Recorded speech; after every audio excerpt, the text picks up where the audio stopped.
దేవునికి స్తోత్రము కలుగునుగాక.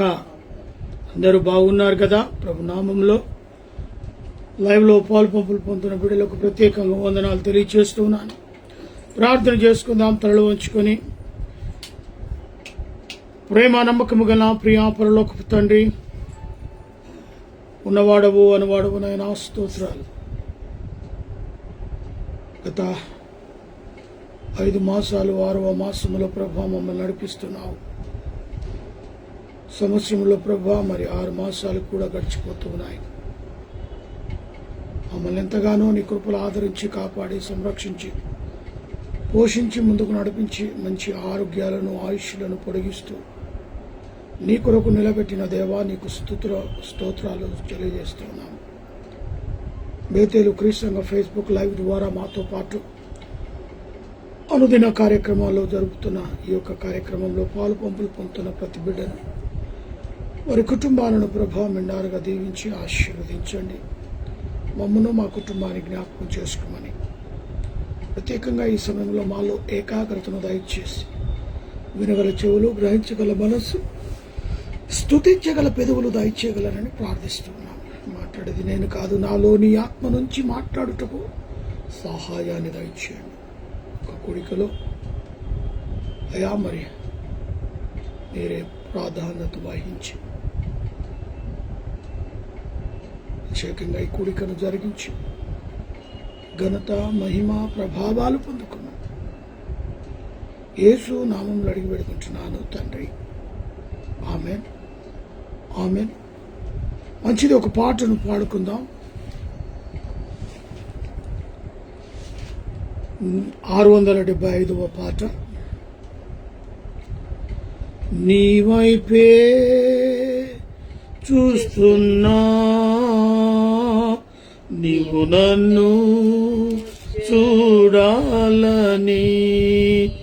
నీ ధ్యానం చేస్తున్నా, నీ వలనే మారాలని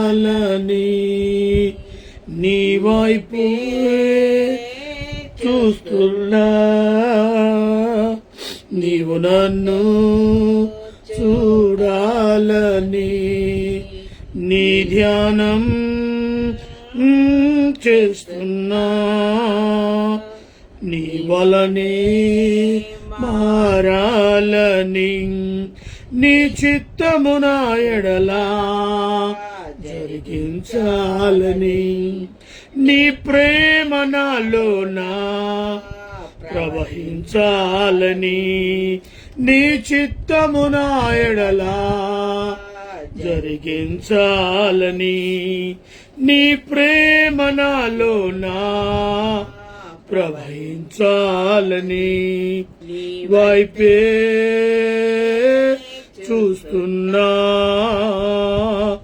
నీవు నన్ను చూడాలని వీచే గాలులలో నీ మాటలు విన్నానే, కురిసే జల్లులలో నీ ప్రేమను పొందానే, వీచే గాలులలో నీ మాటలు విన్నానే, కురిసే జల్లులలో నీ ప్రేమను పొందానే, నీ ప్రేమ నా హృదిలోనా కురిసే యేసయ్యా, మోడైనా నా జీవితము ఫలించేనయా,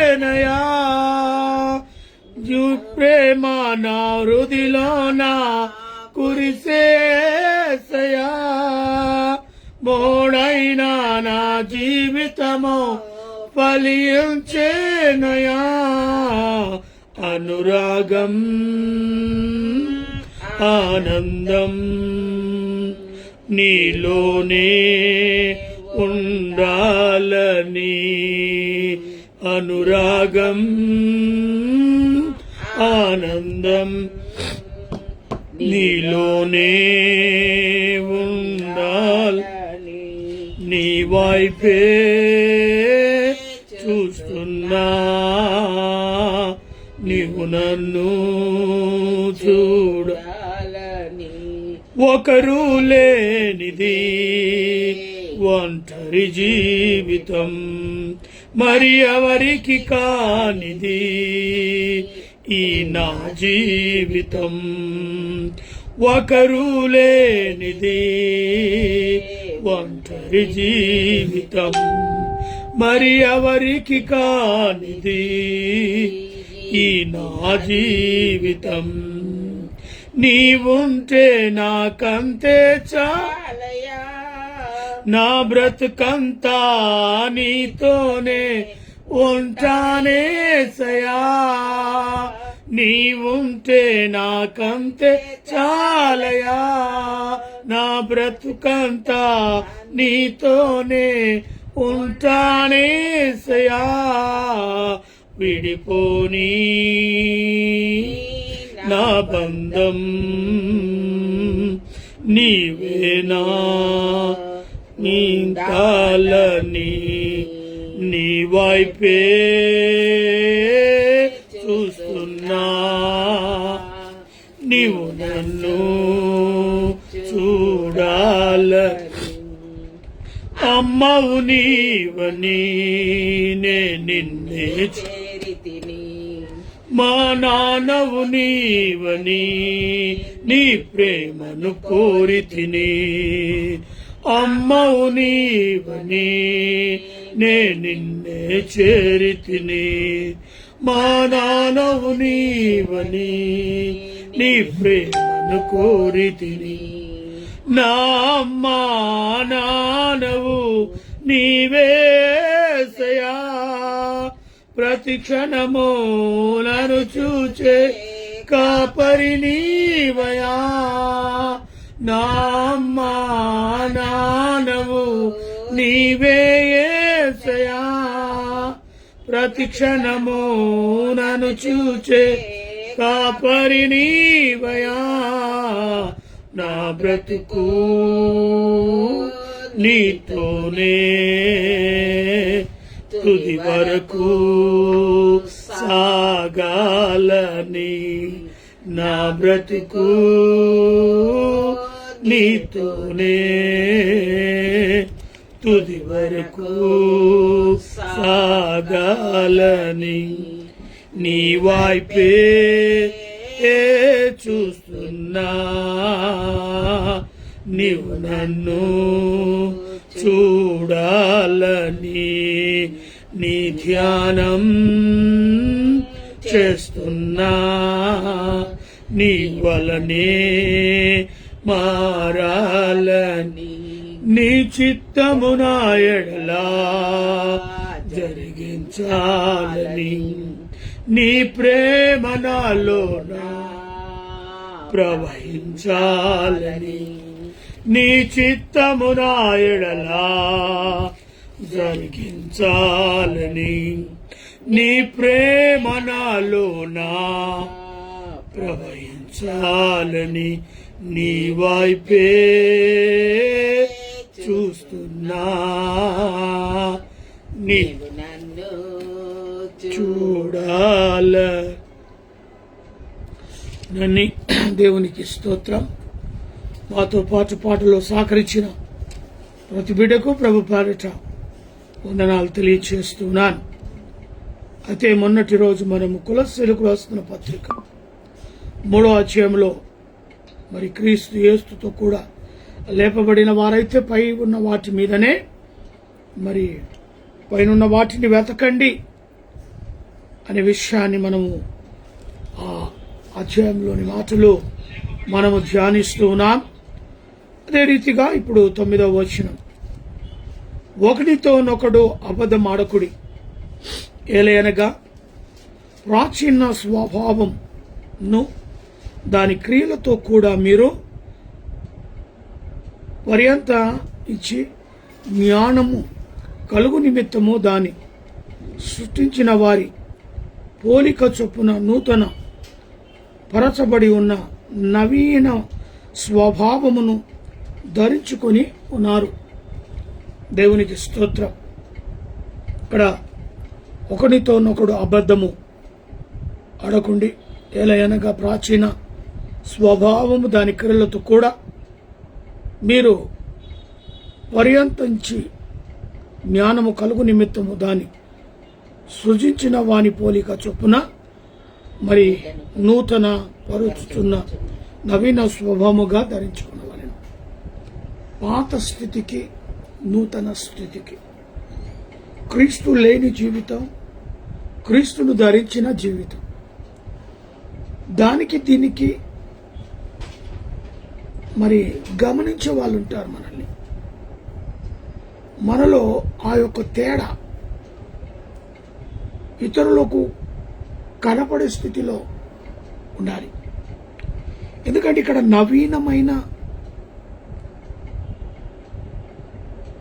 నవీన స్థితిని కలుగు నిమిత్తం అవి నూతనంగా మరి నూతన పరచునట్లు నవీన స్థితిని ధరించుకొని ఉన్నాను. అప్పుడే క్రీస్తు కుమార్తెగా కుమారుడిగా నువ్వు అవతరిస్తావు. పాత స్థితిని, పాత క్రియలను, పాత మరి ఏది కలిగి ఉన్నావో వాటికి పులి స్టాప్ పెట్టాలి. ఒకరితోనొకడు మనము అబద్ధం ఆడకూడదు. చీటికి మాటికి అబద్ధం ఆడే వాళ్ళు ఉంటారు. కాందానికి పోందానికి, చిన్నదానికి పెద్దదానికి ఊ అంటే ఆ అంటే వారు ఏం చేస్తారు? అబద్ధాలు ఆడుతూ ఉంటారు. వారి నోటి నుంచి వచ్చేదే మొదట అబద్ధమే. జాగ్రత్త. క్రీస్తులో నిలబడాలని అనుకుంటున్నావా? క్రీస్తులో నువ్వు ఉండాలి అనుకుంటున్నావా? నువ్వు అబద్ధాన్ని విడిచిపెట్టు. అబద్ధము జోలికి వెళ్ళకు. ఎలయనగా ప్రాచీన స్వభావమును, దాని క్రియలను కూడా మనం విడిచిపెట్టాలి. పాత ఏమున్నా కూడా నువ్వు నూతన పరుచున్నట్టుగా పాతవి గతించెను, ఇదిగో నూతనగా సృష్టించెను. కాబట్టి పాత క్రియలను విడిచిపెట్టి ప్రాచీన స్వభావంను దాని క్రియలతో కూడా మీరు విసర్జించాలి, వదిలేయాలి. ఇదిగో అప్పుడైతే నువ్వేమైతే జ్ఞానముకు కలుగు నిమిత్తము దాన్ని సృష్టించిన దాని పోలిక చొప్పున ఎవరైతే నిన్ను సృష్టించి నవీన స్వభావములోనికి మారుస్తున్నారు, ఆయన క్రియలను ధరించి బిడ్డగా నువ్వు ఉండాలి. అది నూతన పరుచున్నట్లుగా నవీన స్వభావమును ధరించుకొనవలెను. ఎవరు? క్రీస్తు బిడ్డలు. ఇటు వారిలో హల్లెలూయా అని యూదులని భేదము లేదు, సున్నతి పొందుటమని సున్నతి పొందలేకపోతుమని భేదము లేదు, పరదేశీ అని, సుఖంతముడని, దాసుడని, స్వతంత్రుడని మరి ఎలాంటి భేదం లేదు. కానీ క్రీస్తే స్వరమును ఆధారిలో అందరిలో ఉన్నవాడై ఉన్నాడు. క్రీస్తే స్వరమును అందరిలో ఉన్నవాడై ఉన్నాడు. ఇక్కడ హల్లెలూయా అని కానీ, గ్రీకు దేశస్థుడని కానీ, యూదుడని కానీ భేదం లేదు. సున్నతి పొందినవాడైనా, సున్నతి పొందని వాడైనా భేదము లేదు. పరదేశీ అయినా, స్వదేశీ అయినా భేదము లేదు. దాసుడని, స్వతంత్రుడని భేదము లేదు. తక్షణంగా మనకు దేవుడు తెలియపరిచాడు. ఏ భేదం లేదు. అందరూ కూడా క్రీస్తే సర్వమును అందరిలో ఉన్నవాడై ఉన్నాడు. సర్వమును అందరిలో ఉన్నవాడై ఉన్నాడు. కాబట్టి నువ్వు నిలబడ్డ చోట ఏ భేదము లేదు. ఆయనను మనసారా ఎక్కడ నిలబడ్డావు, ఎక్కడ కూర్చున్నావు, ఎక్కడున్నావో నువ్వు మనసారా ఆయన స్తుతిస్తే చాలు, ఆయనను జ్ఞాపకం చేసుకుంటే చాలు. ఏ భేదం లేదండి. ఇక్కడ ఫలానా ఇది అది కులమత భేదము అసలే లేదు. అందరూ సమానులే. అందరూ దేవుని దృష్టిలో మానవులే. మగ ఆడ అంతే. ఏ కులమత భేదాలు లేకుండా, ఏ దేశ భేదాలు లేకుండా, ఏ గ్రామ భేదాలు లేకుండా, ఏ మరి స్వతంత్రుడు ఇది మరి అంతేకాదు. ఇక్కడ దాసుడని ఉన్నవాడు లేనివాడు, గొప్పవాడు, లేనివాడు, ఇలాంటి భేదాభిప్రాయాలే లేకుండా అందరిలో ఉన్నవాడై ఉన్నాడు. ఏమండి, మేము ఇంత ప్రార్థనలు చేసినా, ఎన్ని మాలు చర్చికి వెళ్ళినా మాలో క్రీస్తు రాడా? ప్రశ్నకు ముందు 9వ వచనాన్ని నువ్వు గమనించాలి. ఒకరినొకడు అబద్ధములు ఆడకుండా ఏలయనగా ప్రాచీన స్వభావము దాని క్రియలతో కూడా విడిచిపెడితేనే, నువ్వు నూతన పరచబడితేనే నువ్వు ఏ దేశమైనా ఏ రాష్ట్రమైనా యూదుడవని భేదము లేదు, సున్నతి పొందినవాడు సున్నతి పొందలేదు భేదము లేదు, పరదేశి అని విదేశీ అని భేదము లేదు. మొదట వాటిని విడిచిపెట్టి నవీన స్వభావాన్ని ధరించినట్లయితే క్రీస్తు నీలో ఉంటాడు, అందరిలో ఉంటాడు. పిలిస్తే పలికేలాగా, ప్రార్థిస్తే వినబడేలాగా దేవుడు అందరిలో ఉంటాడు. స్వరము అందరిలో ఉండువాడై ఉన్నాడు క్రీస్తు. ఆ తర్వాత 12వ వచనం, కాగా దేవుని చేత ఏర్పరచబడిన వారును పరిశుద్ధులను ప్రియులైన వారికి తగినట్టుగా మీరు జాలిగల మనస్సును, దయాలుత్వమును, వినపమును, వినయమును, సాత్వికమును, దీర్ఘశాంతమును ధరించుకునుడి. ఇంకొక మాట ఇక్కడ తెలియజేశాడు, ఇవి మనలో ఉండవు. కాగా దేవుని చేత ఏర్పరచబడిన వారు పరిశుద్ధులు. ఏమైతారంట వీళ్ళు? పరిశుద్ధుల గుంపులో ఏర్పడతారు. లోకంలోనే ఉంటారు, లోకంలోనే జీవిస్తారు. వీళ్ళు ఉద్యోగాలకు వెళ్తారు, వ్యాపారం చేస్తారు, లోకంలో సంపాదించుకోవడానికి పొలాలు కానీ మరి ఇతర ఏ వర్క్స్ అయినా చేస్తారు వీళ్ళు. కానీ లోకంలో మాలిన్యం అంటుకోకుండా చూసుకునే ఈ పరిశుద్ధులు ఎవరంట? వీళ్ళు పరిశుద్ధులు అనే విషయాన్ని మనం జ్ఞాపకం చేసుకోవాలి. పరిశుద్ధులైన ప్రియులైనారానికి తగినట్టుగా పరిశుద్ధులుగా పిలువబడిన మనము క్రీస్తుకు తగినట్టుగా ఉండాలి. క్రీస్తుకు తగినట్టుగా జాలి కలిగిన వారుగా, దయాశుద్ధులుగా, మరి అంతేకాదు వినయమును, స్వాత్వికమును, దీర్ఘశాస్త్రం ధరించుకొని ఉండాలి. అప్పటి వరకు నీ కోపం ఆగ్రంగా కట్టలు తెచ్చిపోయేలాగా ఉండొచ్చు. నీ బీపీ హై లెవెల్, హై పిచ్చిలో ఉండొచ్చు. నీ ముందుకు రావడానికి దడుచుకోవచ్చు, నువ్వు మాట్లాడితే దడుచుకోవచ్చు. నీ పరిస్థితి ప్రభావం నీ ఇంటిలోనే భయపట్టే స్థితిలో నువ్వు ఉండవచ్చు. క్రీస్తు నీలో ఉన్నాడంటే నువ్వు పరిశుద్ధుడు గనుక మొదట నీ క్రియలను నువ్వు చూసుకో.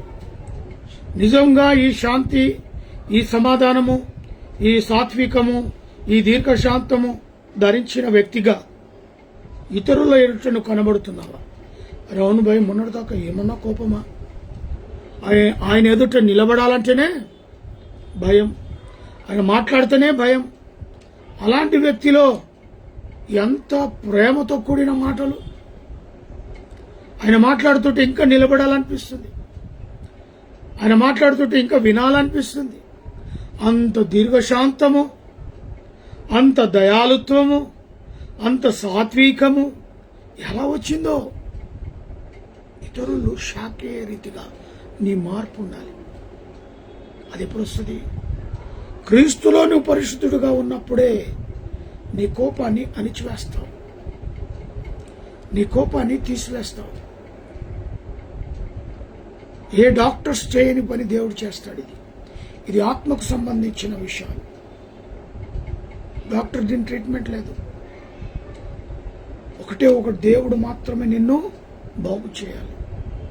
నీ జీవితాన్ని, నీ బ్రతుకును, నీ స్థితిగతులను, నువ్వు వాడే అబద్ధాలను, కొన్నేలను, కోట్లాటలను, అల్లరితో కూడిన ఆటపాటలు, జగడాలను నీలో నుంచి తీసేయాలంటే దేవుడే నీలో మార్పు కలగచేసి నిన్ను పరిశుద్ధుడిగా నిలబెడతానంటాడు దేవుడు.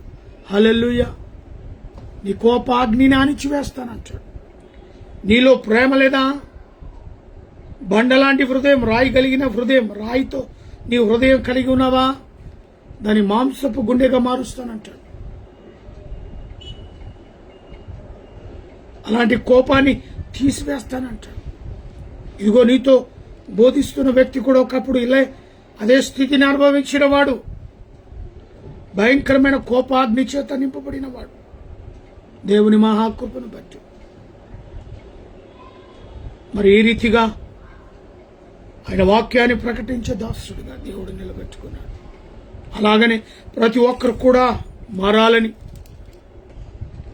ఎవడైనాను తనకు హాని చేసనని ఒకనితోనొకని ఎడల ఒకనినొకడు సహించుచు ఒకనినొకడు క్షమించుడి, ప్రభువును మిమ్మును క్షమించిన లాగున మీరును క్షమించుడి. ఇది గొప్ప మనసు కదా, ఇది గొప్ప క్రియ కదా. కల్వరి శిలువలో ఆయన పలికిన మాటలో, తండ్రి వీరేమి చేయుచున్నారో వీరెరగక వీరిని క్షమించమన్నాడు. మనం క్షమించకపోతే, యేసు మనస్సు నీలో లేకపోతే నువ్వు క్షమించలేవు. యేసు మనిషిగా నువ్వు మారి యేసు మనస్సును నువ్వు ధరించినట్లయితే, ప్రభువు క్షమించిన ప్రకారం మీరు కూడా ఒకరినొకడు క్షమించుకుంటావు. ప్రభు మిమ్మల్ని క్షమించలాగున మీరును కూడా ఇతరులను క్షమిస్తారు. ఎప్పుడైతే క్షమాపణ అనే మనస్సు నీలోకి వచ్చిందో, ఇతరులను క్షమించాలి అనే మనస్సు నీలోకి వచ్చిందంటే నువ్వు నిజంగా క్రీస్తు కుమారుడివే, కుమార్తెవే. ఆ మనస్సు రావాలి. పోనీలేని బ్రదర్, ఈసారికి క్షమించేద్దాం. ఆ స్వభావం రావాలి. మరి కొందరు పగదీస్తూ ఉంటారు, సంవత్సరాల తడబడి మాట్లాడారు, సొంత రక్త సంబంధులైనా సరే క్షమాపణ అనేది ఉండదు. పేరుకు మాత్రం భక్తి కలిగిన కుటుంబం, మానక ఆదివారము ఆలయంలో వెళ్తారు. క్రమము తప్పక ప్రతి నెలలో ఇంటిలో ప్రేయర్ మీటింగ్ జరుగుతుంది. క్రమము తప్పక ప్రతి కూడికకు వెళ్తారు. ప్రతి ఆదివారపు ఆరాధనలో ఫస్ట్ ఉంటారు. ప్రభు బలలో పాలు పంపులు పొందుతారు, అంతగా చెప్పాలి అంటే. కానీ ఇతరులను క్షమించే మనస్సు మాత్రం ఉండదు. అలాంటప్పుడు క్రీస్తు కుమారుడుగా, కుమార్తెగా ఎలా అవుతావు? నువ్వు ఎన్ని మార్లు చర్చికి వెళ్ళినా, ఎన్ని మార్లు నీ ఇంటిలో ప్రేయర్ మీటింగ్ పెట్టుకున్నా, ఎన్ని మార్లు ప్రభు బలలో నువ్వు పాలు పంపులు పొందినా ప్రయోజనమేమిటి? అలనాడు ప్రభు అది నేర్పలే కదా. కొట్టిన వారిని,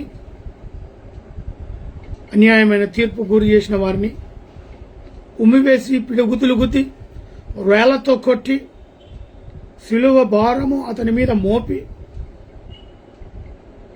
ఇంత భయంకరమైన స్థితి అతని కన్నుల ఎదుట కనబడిన కానీ అనుభవిస్తున్నాడే తప్ప ఎవరిని పల్లెతో ఒక మాట అనలే. అలాంటి వానికి జాలి కలిగిన హృదయం తండ్రితో ప్రార్థిస్తున్నాడు, క్షమించమని. కల్వరి శిలువలో చూపిన ప్రేమ త్యాగం అది. నువ్వెవరు క్షమించకుండా దేవునికి వ్యతిరేకంగా నువ్వు జీవిస్తున్నావు. భక్తిపరుడు అని చెప్పుకుంటూ అన్యాయమైన జీవితం నువ్వు చూపిస్తున్నావు. మనసులో కోపాగ్నిని ఉంచి పైకి మాత్రం భక్తిపరుడుగా ఆలయానికి వెళ్తూ, కార్యక్రమాలకు వెళ్తూ, ఇంట్లో ఆరాధనలు నడుపుతూ నటిస్తున్నావు. నిజముగా నటించే జీవితాన్ని మానుకో. క్రీస్తుకు కలిగిన మనస్సు మీరును కలిగి ఉండండి అంటాడు ఫిలిప్పీ 2. ఆ మనస్సు మనము కలిగి ఉండాలి. గొప్ప మనస్సు ఏంటో తెలుసా? క్షమించు. రెండే, ప్రేమించు, క్షమించు. 10 ఆజ్ఞలలో దేవుడు 2 ఇచ్చేసాడు మనకి. 2 పాటించు. క్షమించు, ప్రేమించు, క్షమించు, ప్రేమించు. ఎంత బాగుంది. అందుకే ఈ మనస్సు కలిగి మీరు ఉండండి. క్షమించుడి, ప్రభు మిమ్మును క్షమించులాగున మీరును క్షమించుడు. వీటన్నిటిపై నుండి పరిపూర్ణతకు అనుభవమైన ప్రేమను ధరించుకున్నది, అనుబంధమైన ప్రేమను ధరించుకున్నది, పరిపూర్ణమైన అనుబంధమైన ప్రేమ. ఆ ప్రేమ బంధాన్ని ఎవడు విడదీయకూడదు. ఇంకా అలాంటి క్రీస్తు ప్రేమ బంధంలోనే ఉండాలి. అనుబంధమైన ప్రేమతో ఒకరినొకడు మళ్ళీ కలిగి ఉండాలని ప్రభు చెప్తున్నాడు. 15వ వచనం, క్రీస్తు అనుగ్రహించు సమాధానం మీ హృదయంలో ఏలునీడి. ఇందుకొరకే మీరొక శరీరముగా పిలువబడితిరి మరియు కృతజ్ఞతులై ఉండుడి. క్రీస్తు యేసులోనికి ఒక శరీరములోనికే మనము పిలువబడ్డామంట మనందరం. మరియు కృతజ్ఞులై ఉండాలి అట. ఎప్పటికప్పుడు క్షమిస్తూ ప్రేమిస్తూ సమాధానం మీ హృదయములో ఏలునివ్వుడి. ఇందుకొరకే మీరు ఒక్క శరీరంగా పిలువబడితిరి.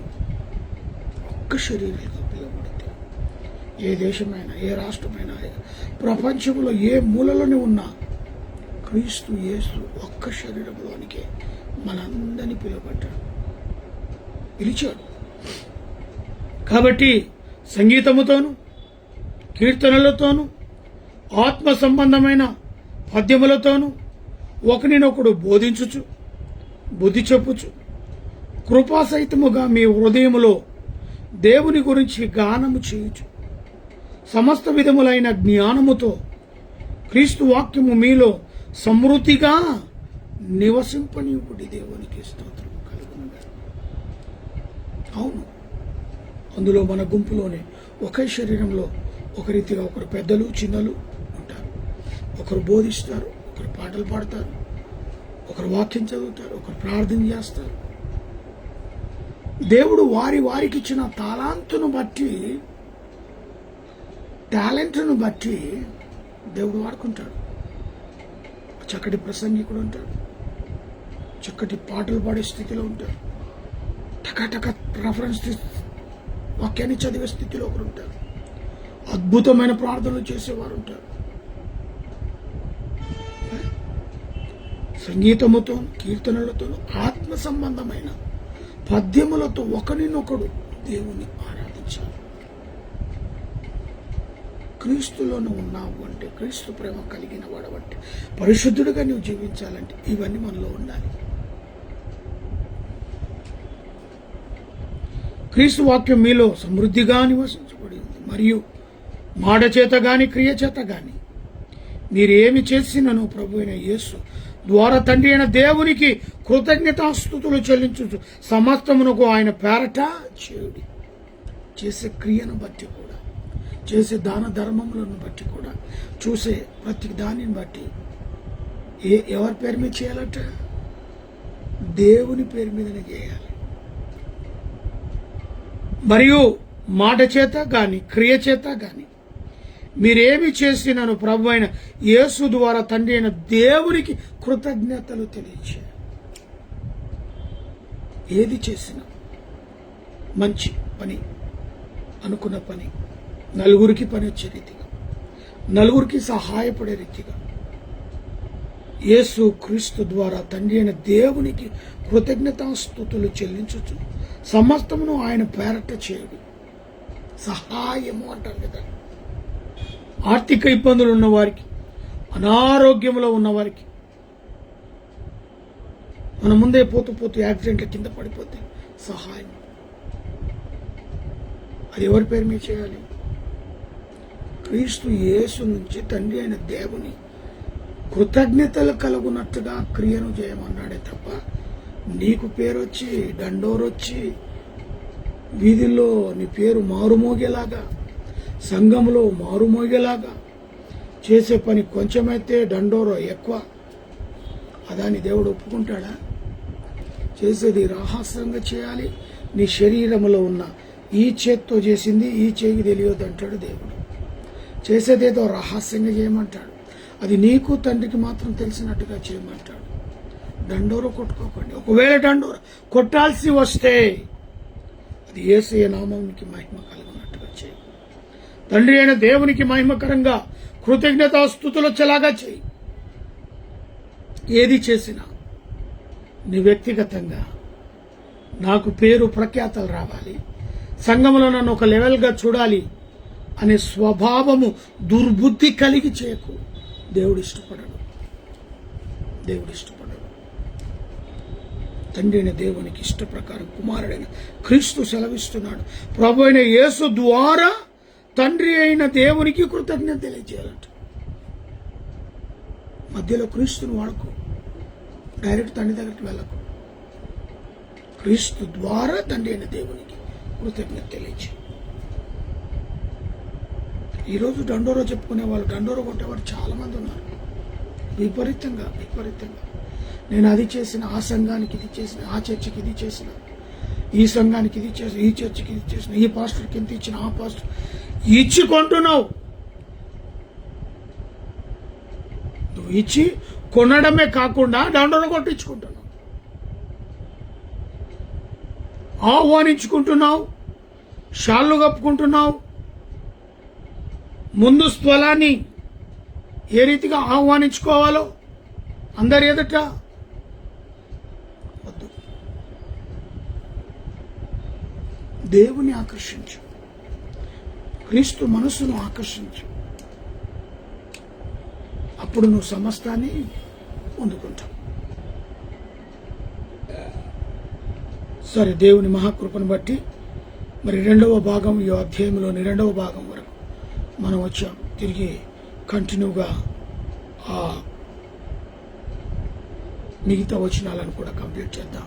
తర్వాత దేవునికి స్తోత్రం కలుగునుగాక. 2 విషయాలు, 2 మాటలు, 3 మాటల ద్వారా అద్భుతముగా పైనున్న వాటి కొరకే మరి మనం వెతకండి, అక్కడ క్రీస్తు ఉంటాడు. రెండవది, మరి మనము 9వ వచనంలో చెప్పినట్టుగా ఒకరినొకడు అబద్ధం ఆడొద్దు, మరి నవీనంగా మారాలి. దాసుడని భేదం లేదు, దేశస్థుడని భేదం లేదు, అందరూ కూడా క్రీస్తులోనే ఒక్క స్వరము అందరితో ఉన్నాడు. మరి దేవుని చేత పరిశుద్ధులుగా పిలువబడిన మనల్ని కొన్ని విషయాల్లో మరి ఆ యొక్క దయాస్థితిని, సాత్వికమును, దీర్ఘశాంతము ధరించుకున్న వారుగా ఉండాలి. ఎవడైనాను తనకు హాని చేయకుండా చూసుకోవాలి, ఇతరులకు హానిపరచకుండా చూసుకోవాలి. రెండవది, ప్రభువు కలిగిన మనస్సు, ఒకరినొకడు క్షమించుడి, ప్రభు మిమ్మల్ని క్షమించిన ప్రకారం మీరును కూడా క్షమించండి అని అద్భుతమైన మాటను అక్కడ చూసాం. ఆ తర్వాత మరి కీర్తనలతోనూ, సంగీతముతోనూ, కీర్తనలతోనూ, ఆత్మ సంబంధమైన పద్యములతో ఒకరినొకడు బోధించుకోండి, బుద్ధి చెప్పుకోండి. మరి దేవునికి మీ హృదయంలో దేవుని గురించి, దేని గురించి చింతించకూడదు, కానీ సమస్తమైన జ్ఞానము చేత క్రీస్తు వాక్యము మీలో సమృద్ధిగా నివసించినట్టుగా ప్రార్థన చేయండి. అంతేకాకుండా మరి చివరిగా దేవుడు అంటాడు, మరియు మాట చేతనే కానీ క్రియ చేతనే కానీ మీరేమి చేసినను ప్రభు అయిన యేసు ద్వారా తండ్రి అయిన దేవునికి కృతజ్ఞతాస్తుతులు చెల్లించలాగున మీ క్రియలు ఉండాలని ప్రభు పేరట మనవి చేస్తూ పౌలు గారు చాలా చక్కటి వర్తమానాన్ని మరి కొలస్సీ సంఘంలో మాట్లాడిన విషయాలను తిరిగి మనం నెమరు వేసుకున్నాం, జ్ఞాపకం చేసుకున్నాం. ఇటు మాటలను బట్టి ప్రభుకు వందనాలు, కృతజ్ఞతాస్తుతులు చెల్లిస్తూ ప్రార్థన చేసుకుందాం. వచ్చుకుందామా? ప్రేమ నమ్మకం గల ప్రియ పరలోకపు తండ్రి, దివ్యమైన నీ వాక్యాన్ని ధ్యానించాం నాయన. స్తోత్రాలు. అద్భుతంగా నీ వాక్యం ద్వారా మీరు మాతో సూటిగా మాట్లాడినందుకు స్తోత్రం. విత్తబడిన వాక్యం ప్రతి హృదయంలో నీరు కట్టి ఫలింపచేయండి. వాక్యానుసారమైన జీవితాలు జీవించడానికి సహాయం దయచేయండి. దేశ విదేశాలు కూడా ఈ వర్తమానాన్ని విన్నారు నాయన. ఫేస్బుక్ ద్వారా అనేకులు ఒక వర్తమానాన్ని వినటమే కాకుండా వారు కూడా వారి యొక్క కృషి నాయన చేయటకు ఈ యొక్క వర్తమానాన్ని వారి యొక్క గ్రూపులో షేర్ చేసి అనేకులకు వినిపించలాగున సహాయకరముగా ప్రతి బిడ్డను వాడుకోమని ప్రార్థిస్తున్నాను. మమ్మల్ని, మా కుటుంబాన్ని అనుగ్రహించిన చిన్న కుటుంబాన్ని బట్టి స్తోత్రాలు. నాని డూపులు జ్ఞాపకం చేసుకుని మరొక గర్భఫలం దయచేయండి. చిన్న కుమార్తెను జ్ఞానమందు వయసునందు నీ అందును మనుషులను కుమార్తె వాడబట్టుకు రాబోయే రోజులను పరిచయం చేసి బిడ్డను అభిషేకించండి. వాస్తవం ఇచ్చిన ఆరోగ్య బలము శక్తిని బట్టి వందనాలు. ఇచ్చిన ఆరోగ్య సేవలో బహుబలంగా వాడబట్టుకు సహాయం దయచేయండి. ప్రభానాలో ఉన్న బీపీ, షుగర్ సమస్తమైన వ్యాధి బాధలు నిలబెట్టారు ఆయన. స్తోత్రాలు. ఉద్యోగంలోను ఇటు ఆన్లైన్ సర్వీస్ ద్వారా వాడుకుంటున్నందుకు స్తోత్రాలు. అయా విష్ణుమామని పెద్దమాన్ని బట్టి ప్రార్థిస్తున్నాం, పెద్దలను వదిలిని బట్టి ప్రార్థిస్తున్నాం. వారి బలహీనతలో నూతనమైన బలము శక్తిని పొందుకుంటూ సహాయాన్ని తెచ్చాను. అయా మరి దేశాన్ని ప్రపంచాన్ని వెళుతున్న దేశ నాయకులు తెలివి, జ్ఞానాన్ని, జ్ఞాపక శక్తిని దయచేయండి. మా రాష్ట్రపతిని ప్రధానమంత్రిని, ఆ రాష్ట్రంలో ముఖ్యమంత్రులను, మంత్రులను, గవర్నమెంట్లో అధికారులు ఉన్నవారు ప్రతి వారిని చక్కటి జ్ఞానమందు ప్రభా పరిపాలించలాగా సహాయాన్ని దయచేయండి. దేశ సరిహద్దులను మిలిటరీ వారిని, పోలీసు వారిని, పరిశుద్ధ కార్మికులు, ప్రెస్, డాక్టర్, నర్సులు, ఆయిలను, పేషెంట్లను ప్రభా ప్రత్యేకంగా జ్ఞాపకం చేసుకుని యుద్ధాలను ఆపేయండి. మంచు తుఫాను తీసివేయండి ప్రభా. సీజన్లో వచ్చే వ్యాధులను తొలగించండి అయా. మరి ఇజ్రాయేల్ యొక్క క్షేమం కొరకు ప్రార్థిస్తున్నాం. ఇజ్రాయేల్ పైన నైనా ఆ యొక్క యుద్ధాన్ని ఆపేయమని ప్రార్థిస్తున్నాం అయా. రైతు బిడ్డలు పండించిన ప్రతి పంటకు గిట్టుబాటు వచ్చేలాగున అయా మరి రైతు బిడ్డలను కాచి కాపాడండి. ప్రత్యేకంగా మా ప్రభా మరి పాలిచ్చే వారిని ఎక్కడైనా వారిని జ్ఞాపకం చేసుకోండి. వివాహ దినములు, జన్మదినం జరుపుతున్న బిడ్డలు మెండారుగా దీవించారు. Heart problem, liver problem, kidney problem, మోకాళ్ళ అరికాలతో, బీపీ, షుగర్ లాంటి జబ్బులతో బాధపడుతున్న వారు స్వస్థత, విడుదల ఇస్తున్న కలుగునగాక. ఏ కేటవరలు ఇస్తున్న ప్రతి కుటుంబాన్ని ప్రభా మరి ప్రత్యేకంగా మాలోనైనా వాచ్మెన్ వెళ్ళిపోయాడు. మరి నూతనమైన వాచ్మెన్ కూడా వచ్చేటప్పుడు సహాయం పొందించండి. కుషాగూడ డిపోలో ఉన్న నాతో conductors, drivers, mechanics, office staff, security staff, DM గారు కుటుంబ, సిఏ గారు కుటుంబ, ఎంఎఫ్ గారు ప్రతి కుటుంబం నీలో ఆశీర్వదింపబడిందిగా కానీ ప్రార్థిస్తున్నాం. ప్రత్యేకంగా ఆర్టీసీ మిలీనియం గురించి నైనా నీ సన్నిధిలో ప్రార్థిస్తున్నాం, గోజాడుతున్నాం. అది నోటి వరకు వచ్చి నైనా తిరిగి వెళ్ళిపోయినట్టుగా అయా ప్రభుత్వం మనస్సును మార్చండి. సీఎం గారి మనస్సును మార్చండి. ఒక ఖచ్చితమైన నిర్ణయం తీసుకొని మిలీనియం వైపు వారు వెళ్ళటకు సహాయానికి దయచేయమని ప్రార్థిస్తూ భయంకరమైన రాత్రిలో అయా మిమ్మల్ని ప్రవేశపెడుతున్న ప్రాణ సుఖమైన నిద్ర చురుకైన మేలకను అనుగ్రహించమని ఈ రాత్రికల ఆశీర్వాదాలు, దీవెనలు దయచేయాలని యేసునామములో అడుగుతున్నాను తండ్రి, ఆమేన్. మన తండ్రి దేవుని ప్రేమ, కుమారుడైన యేసుక్రీస్తు కృప, పరిశుద్ధాత్మకను సహవాసమైన సన్నిధి కూడిన మనకును సకల ప్రజలకు ఇప్పుడును ఎల్లప్పుడూ సదాకాలము తోడైనడే ఉండును గాక. Amen. Praise the lord. Hallelujah.